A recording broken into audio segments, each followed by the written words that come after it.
3 മക്കളെ പ്രസവിച്ചു. കൊല്ലം ജില്ലയിൽ ഒരു സഹോദരി 3 മക്കളും മരിച്ചു. പ്രിയപ്പെട്ട 4ാമത്തെ കുഞ്ഞ് ഗർഭവതിയാണ്. ആ സഹോദരി പറഞ്ഞത്, ഉസ്താദേ, ഉമ്മാന്നൊരു കുഞ്ഞ് വിളിക്കുന്ന കേൾക്കാനുള്ള കൊതിയുള്ളത് കൊണ്ട് പറയാണ്, ഈ കുഞ്ഞിനെങ്കിലും കിട്ടാൻ വേണ്ടി നിങ്ങളൊന്ന് ദുആ ചെയ്യണം. ഇതെന്റെ ലാസ്റ്റ് പ്രസവമാണ്, ഇനി എനിക്ക് പ്രസവിക്കാൻ കഴിയൂല എന്ന് ഡോക്ടർ പറഞ്ഞിട്ടുണ്ട്. ഒരു കുഞ്ഞെങ്കിലും വേണം ഉസ്താദേ, ഉമ്മാന്ന് വിളിക്കുന്ന ഒരു കുഞ്ഞെങ്കിലും വേണം ഉസ്താദേ, ദുആ ചെയ്യണം.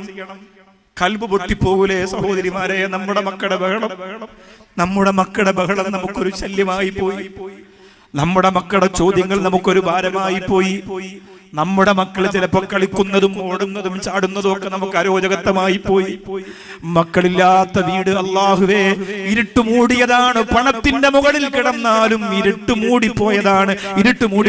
ഇന്നലെ പ്രസംഗിച്ച കമ്മസൂഫി മഖാമും മണ്ണാർക്കാട് തയ്യോട്ടിച്ചിറ ആ സദസ്സിൽ ബഹുമാനപ്പെട്ട ഇമ്പിച്ച് കോയത്തങ്ങൾ ഉൾപ്പെടെ ഞങ്ങളെല്ലാവരും ഇരിക്കുന്ന സദസ്സിൽ നിന്നൊരു പ്രിയപ്പെട്ട സഹോദരൻ അല്ലാഹുവേ ഒരു കുഞ്ഞിനെ കയ്യിലെടുത്ത് കൊണ്ടുവരികയാണ്.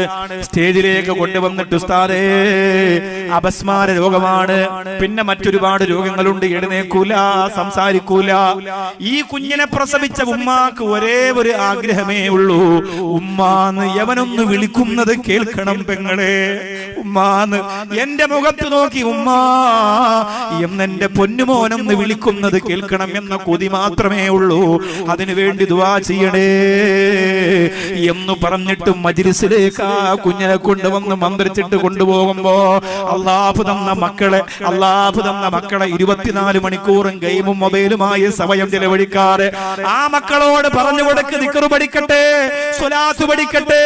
നിന്റെ വീട്ടിൽ മാസാമാസം മജ്ലിസുൻ നൂർ നടന്നാൽ അത് ചൊല്ലിയിട്ട് നിന്റെ പ്രിയപ്പെട്ട മക്കളും അറിയാതെ ചൊല്ലിപ്പോകുമല്ലോ.